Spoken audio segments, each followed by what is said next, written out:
Je vais vous parler de 3 mots libanais qu'il faut connaître. Oua, osha et sterje. Avant de nous intéresser au sens de ces mots, nous allons voir ensemble comment les construire, car pour ces 3 mots, les structures de phrases sont identiques. D'abord, on peut les utiliser tout seul dans une formule exclamative.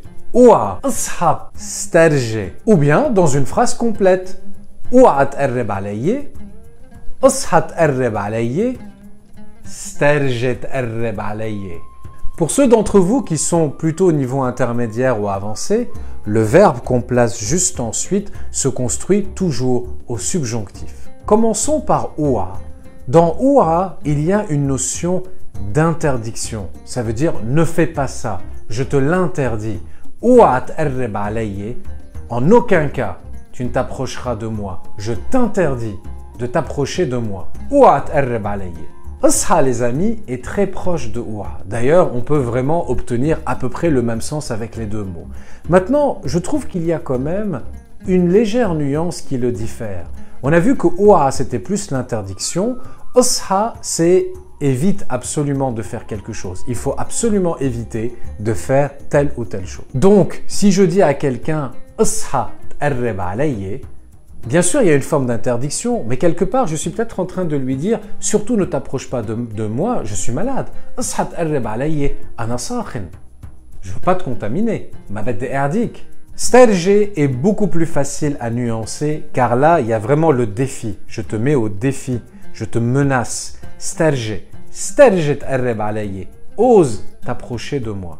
Autant oua et osha sont peut-être un peu moins nuancés, comme on l'avait vu, et facilement interchangeables. Sterje, c'est vraiment la mise en garde, la menace directe. Donc si tu ne le fais pas, il risque d'arriver des pépins. Donc je mets en garde quelqu'un. Sterje t'arreb minni. Ne t'approche pas de moi, sous-entendu, tu vas en subir les conséquences. Donc en conclusion, oua et osha sont très utiles pour mettre en garde quelqu'un, pour prévenir d'un éventuel danger ou d'éventuelles conséquences néfastes si la personne fait telle ou telle action. Des conséquences néfastes extérieures à nous peut-être.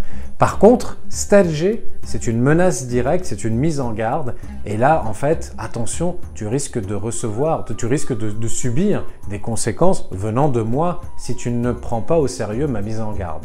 Rien ne vous empêche de les utiliser au pluriel, les amis, surtout que c'est super facile. Oua devient ouro, osha devient osho, et enfin sterje devient sterjo. Un papa en libanais, ça se dit bey. Du coup, c'est l'appellation neutre. Pour que je dise mon père, je dis beye. Mais si je veux l'appeler de manière affective, donc l'équivalent de papa, ce serait donc baba. Une maman en libanais, ça se dit Du coup, vous l'avez compris, ma maman, c'est emme.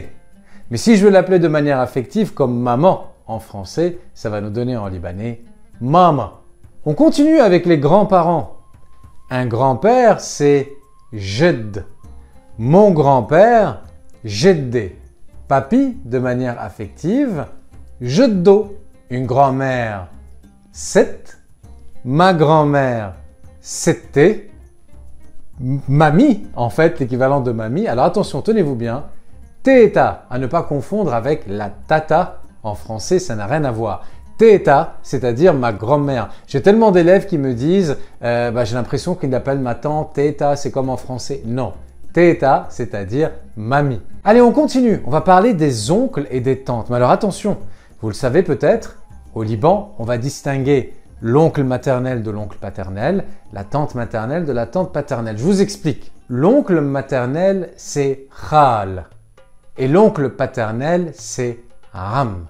Donc, mon oncle maternel, ça va être khalé. Et de manière affective, tonton, ça va être khalo. Pour l'oncle paternel, mon oncle, ça va être ammé. Et tonton, à nouveau, am. Alors là, soyez attentifs. Une tante maternelle, c'est khalé. Et une tante paternelle, c'est ammé. Là, vous allez me dire, mais ça ressemble à quand je dis mon oncle, paternel ou maternel, au masculin. C'est vrai, mais ce n'est pas la même terminaison. Pour le masculin, c'était des terminaisons du possessif.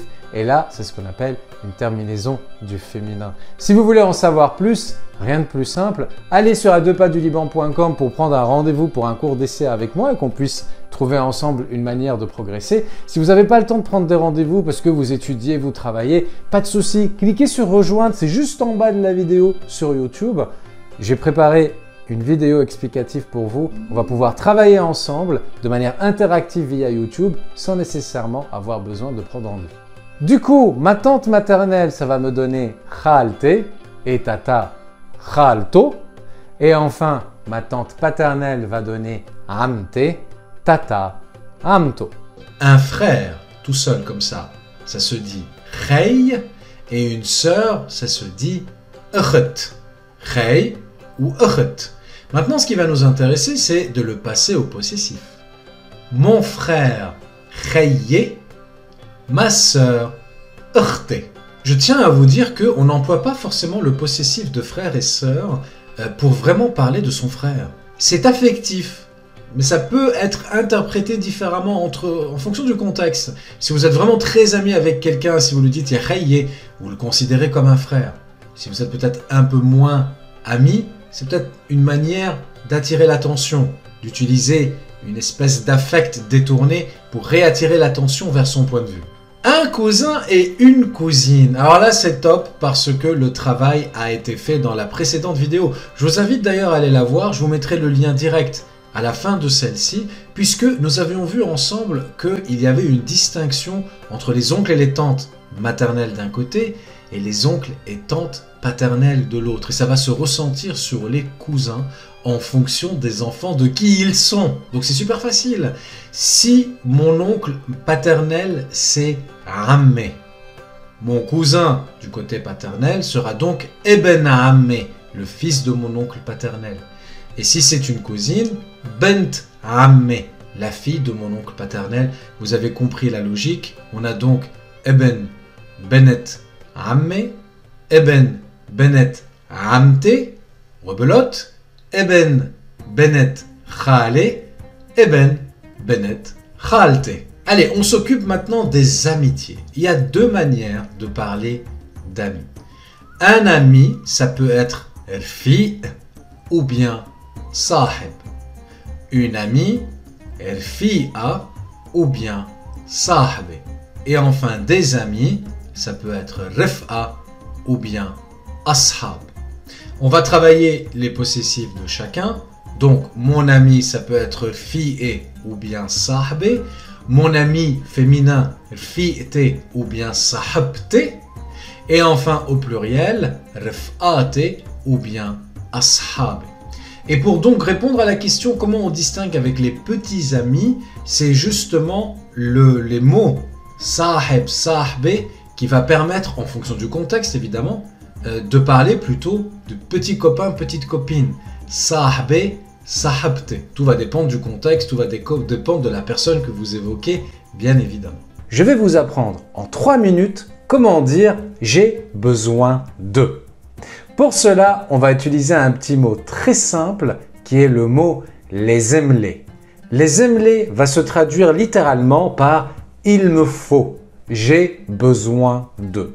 Je vais d'abord vous montrer comment on construit une phrase très simplement avec les emlés et restez bien jusqu'à la fin car je vais bien sûr vous donner comme toujours des exemples utiles que vous allez pouvoir utiliser tout de suite dans votre vie de tous les jours. Alors ce qui est très facile, c'est qu'il est tout de suite suivi du nom ou du groupe nominal de ce que vous avez besoin.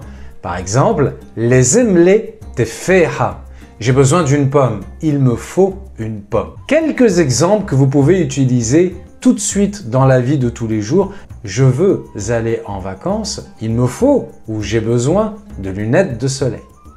Je veux aller en vacances. Très facile. Je veux aller, on l'a déjà vu plein de fois, badde rouh. Les vacances, ça se dit forsa. On peut se contenter de construire la phrase comme ça. Badde rouh forsa. Les emlés awainet Shams. Awainet, ce sont les lunettes. Shams, c'est le soleil. Awainet Shams, lunettes de soleil. Badde rouh forsa. Les emla awainet Shams. Je veux commencer un nouveau travail. J'ai besoin d'une nouvelle paire de chaussures. Je veux commencer un nouveau travail. Je veux commencer. بدي بلش. Un travail, ça se dit شغل. Nouveau, je pense que vous connaissez. جديد. بدي بلش شغل جديد. Il me faut une nouvelle paire de chaussures. En tant qu'homme, je dirais لازم لي صباط جديد. En tant que femme, je dirais لازم لي سكربينة جديدة. بدي بلش شغل جديد لازم لي صباط جديد. بدي بلش شغل جديد لازم لي سكربينة جديدة. Une dernière phrase que vous pouvez utiliser tout de suite. J'ai faim. J'ai faim. أنا جوعان. Il me faut quelque chose à manger. Il me faut quelque chose. لازم لي شي. À manger. Pour le manger, on dira tout simplement éclos. لازم لي شي éclos. Ce qui nous donne أنا جوعان. Ou bien si vous êtes une femme, أنا جوعانة.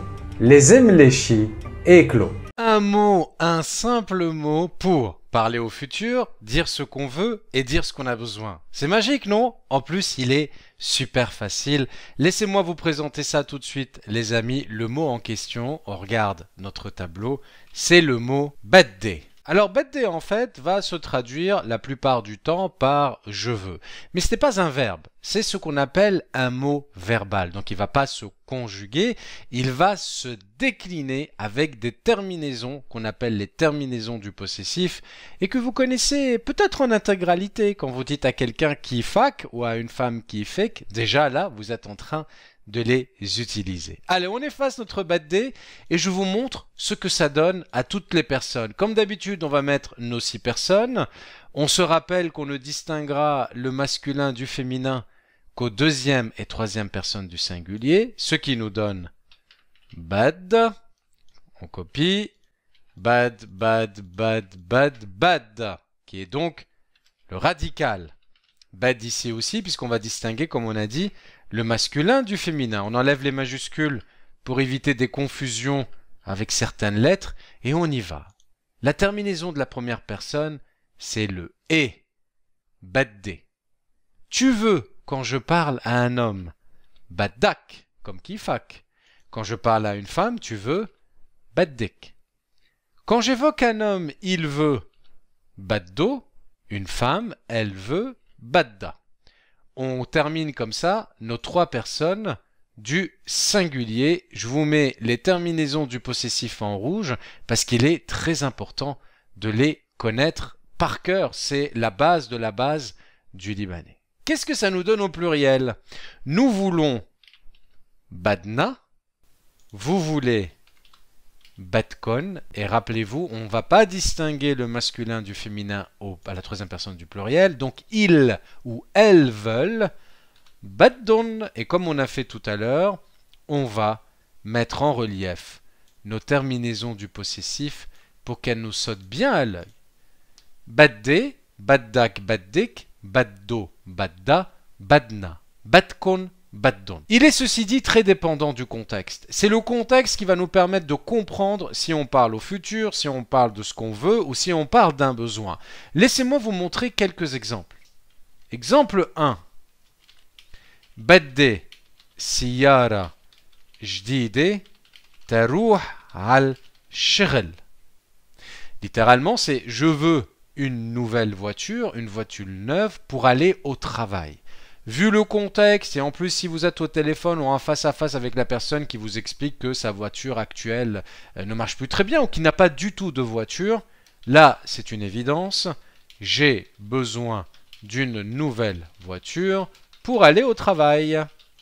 On a donc exprimé le besoin. Exemple 2.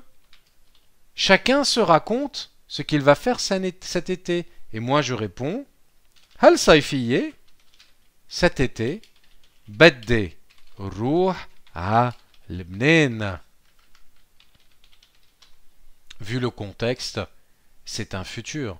Donc, je veux aller au Liban, qui va être même plus précisément traduit par je vais aller au Liban. Donc, le بدي est un excellent outil pour parler au futur à condition bien sûr de faire en sorte que son contexte soit clair pour ne pas faire de confusion avec le besoin ou même le souhait que je vais vous présenter tout de suite. Et d'ailleurs, c'est un excellent moyen de passer vos commandes dans un restaurant libanais.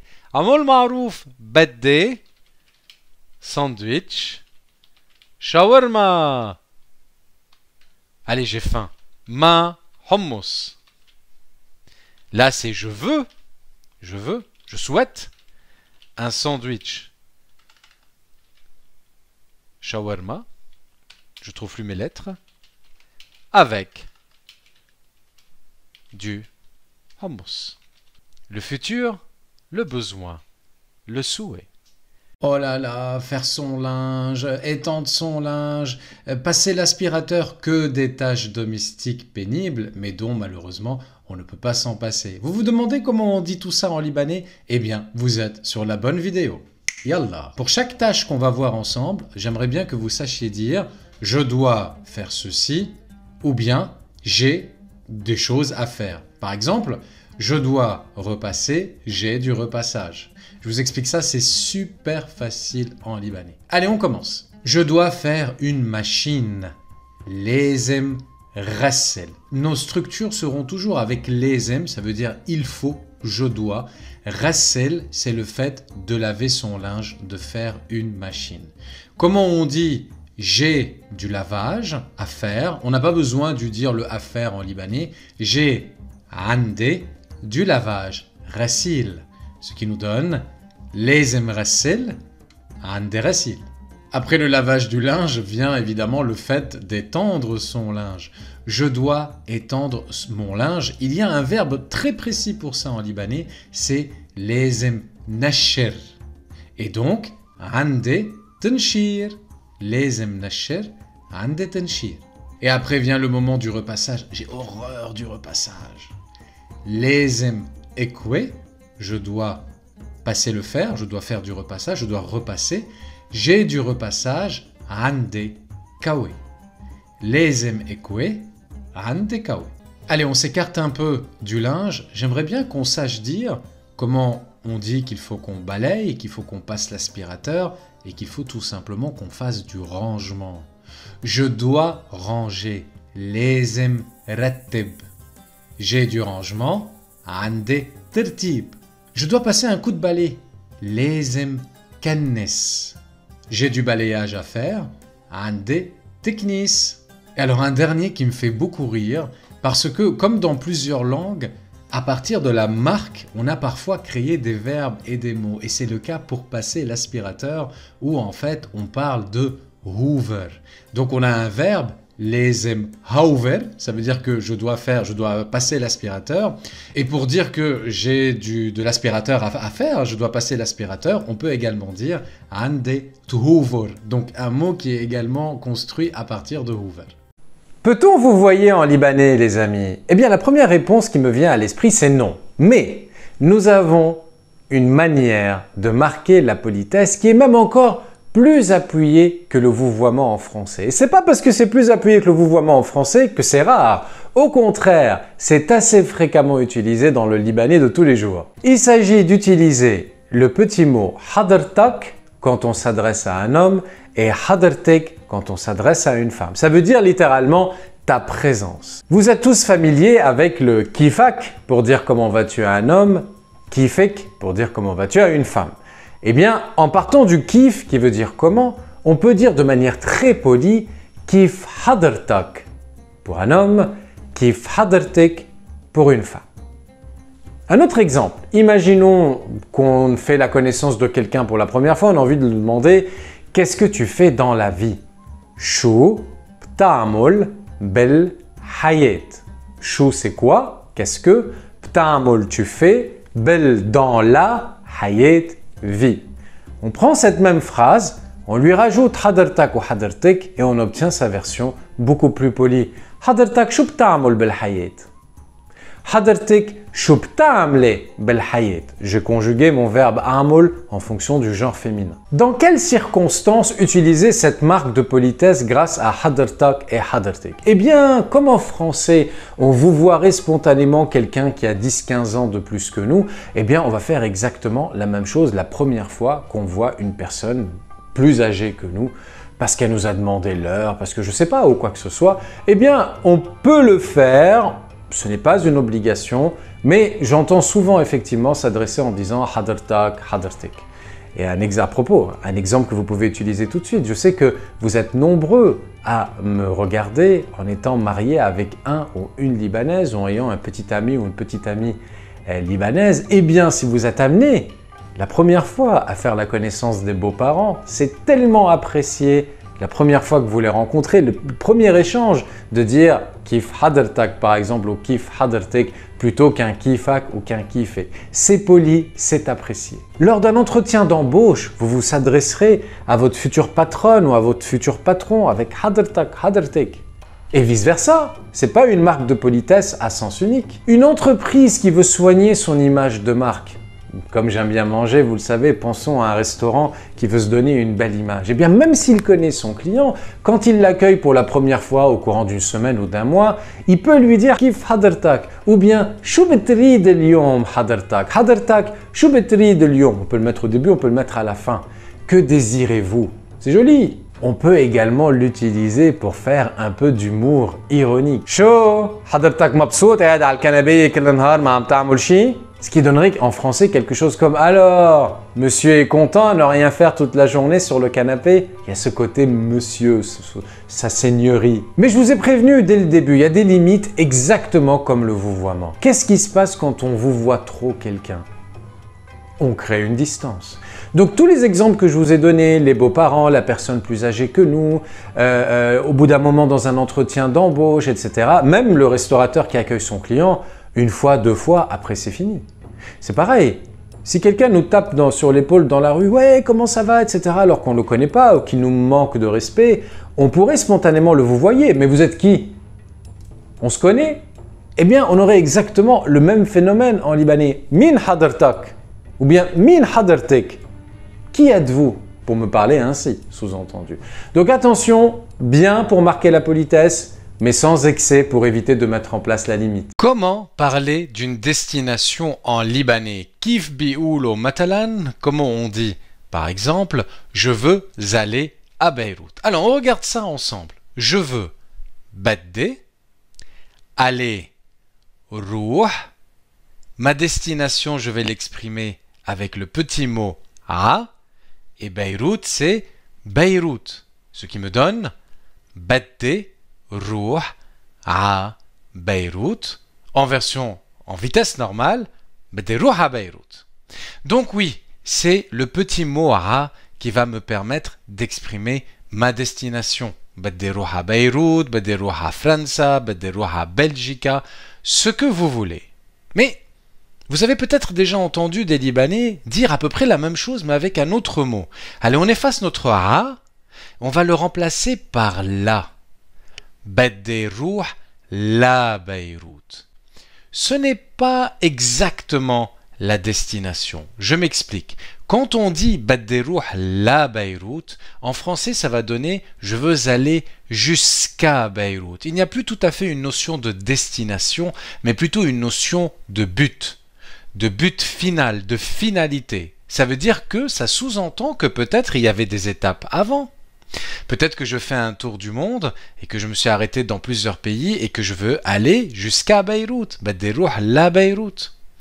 Par exemple, je suis avec des amis, on se dit qu'on va faire une petite course ensemble, on va courir et on se donne comme point de repère un arbre qu'on voit devant nous. Un arbre, ça se dit shajra. On dira donc je veux courir jusqu'à l'arbre, badde rkod lal shajra. C'est donc pas tout à fait ma destination, c'est mon objectif, c'est mon but final. Donc pour résumer, une destination simple s'exprime avec a et un objectif, une finalité s'exprime avec la.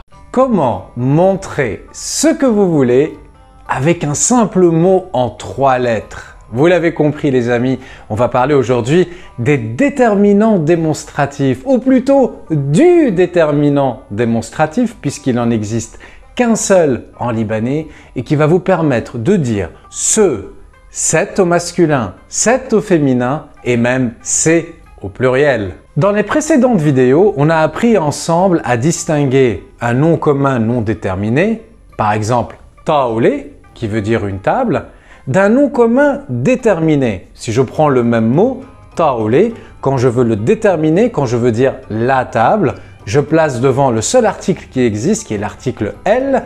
Et si vous vous rappelez bien, en réalité, on ne prononce que la lettre L, comme si elle était collée au mot. On a donc le taoule, la table. Mais supposons maintenant qu'on soit chez notre vendeur de meubles préféré. On est accompagné d'un ou d'une amie et on l'a amené avec nous exprès pour lui montrer une table bien déterminée. Alors on va pas lui dire le taoulé, on veut lui dire cette table. Regarde cette table. Hel taoulé. Chouf hel taoulé. Et oui, 3 lettres H-A-L. On n'oublie pas que le H se prononce comme hello, ce qui nous donne hel. Hel taoulé, cette table. Regarde, je veux cette table. Si c'est un homme, on lui dira chouf. Regarde, je veux bedde cette table. Hel taoulé. Finalement, il n'y a pas grand-chose qui va changer si c'est une copine. Vous lui direz tout simplement choufé. Choufé bedde hel taoulé. Prenons un autre exemple de la vie de tous les jours. Vous êtes au supermarché, supermarket, comme on dit au Liban. Et puis, vous êtes avec quelqu'un, vous vous arrêtez devant un produit que vous aimez bien, vous avez envie de lui dire « Hey, tu sais quoi? J'aime bien cette marque. J'aime cette marque. » Alors, marque, c'est facile. En libanais, on dit « marka ». J'aime « pheb ». Vous l'avez deviné. J'aime cette marque. « pheb hel marka ». « pheb hel marka ». Comment avoir un bon accent libanais et éviter les pièges de l'accent français? Mahaba, kifak. بدي منقوشة بزعتر مو معروف. أنت فرنسي oui ما هيك? Dans cette phrase, il y a absolument tous les pièges dans lesquels on peut tomber sans faire attention, malgré nous.